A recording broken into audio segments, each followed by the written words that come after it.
parole aux associations.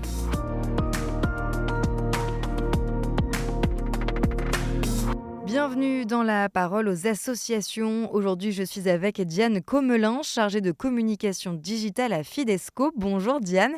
Fidesco envoie des volontaires sur des missions d'animation sociale.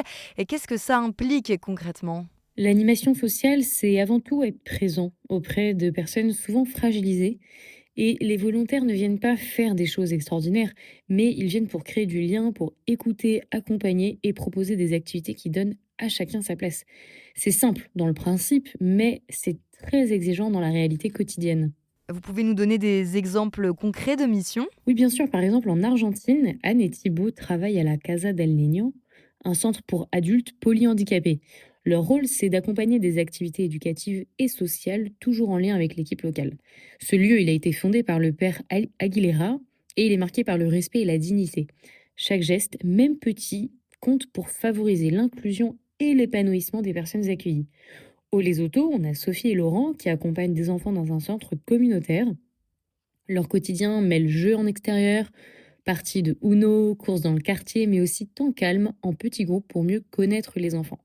Ils ont même réinvesti une pièce du centre, la library, qui servait à tout et à rien, pour en faire un espace de jeu, en fait, de lecture et d'activités manuelles.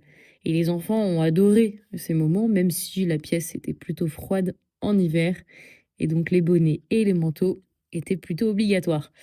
Au Brésil, on a Marie-Bénédicte qui intervient dans le projet Sonho de Mai, qui accueille des femmes enceintes. Elle les accompagne autour de la couture, tout en leur offrant un espace d'écoute et de partage. Et ces moments simples, discuter autour d'un goûter, préparer un vêtement pour bébé, sont souvent très précieux pour ces femmes. J'imagine que les volontaires doivent s'adapter à des situations qui sont très différentes. Oui, tout à fait, chaque contexte est particulier. Ils doivent faire preuve de patience, de créativité et de flexibilité. Parfois, il faut même improviser. Transformer une pièce encombrée en salle de jeu, organiser une activité sportive malgré le froid, ou encore travailler avec des ressources limitées. Mais c'est aussi ce qui rend la mission passionnante. Chaque petit geste crée du lien, et puis voir les enfants ou les adultes s'épanouir, c'est quand même très motivant. Y a-t-il des moments qui les ont particulièrement marqués ? Oui, les autos, Sophie et Laurent ont organisé une matinée de découverte de la boxe avec des coachs locaux. L'objectif n'était pas de se battre, hein, mais de découvrir un sport, apprendre ses règles et s'amuser. Les enfants étaient impressionnés par les démonstrations et puis très contents de participer eux-mêmes. Au Brésil, Marie-Bénédicte garde le souvenir de ces moments d'échange avec les futures mamans. C'est un temps simple, mais rempli d'attention, de confiance et de partage. Et qu'est-ce que ces missions apportent aux volontaires eux-mêmes ?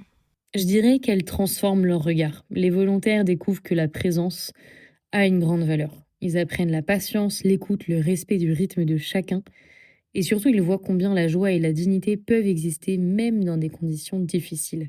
Chaque rencontre est enrichissante pour eux comme pour ceux qu'ils accompagnent. Merci beaucoup Diane. Vous retrouvez plus d'informations sur le site fidesco.fr. À bientôt sur KTO Radio. La parole aux associations.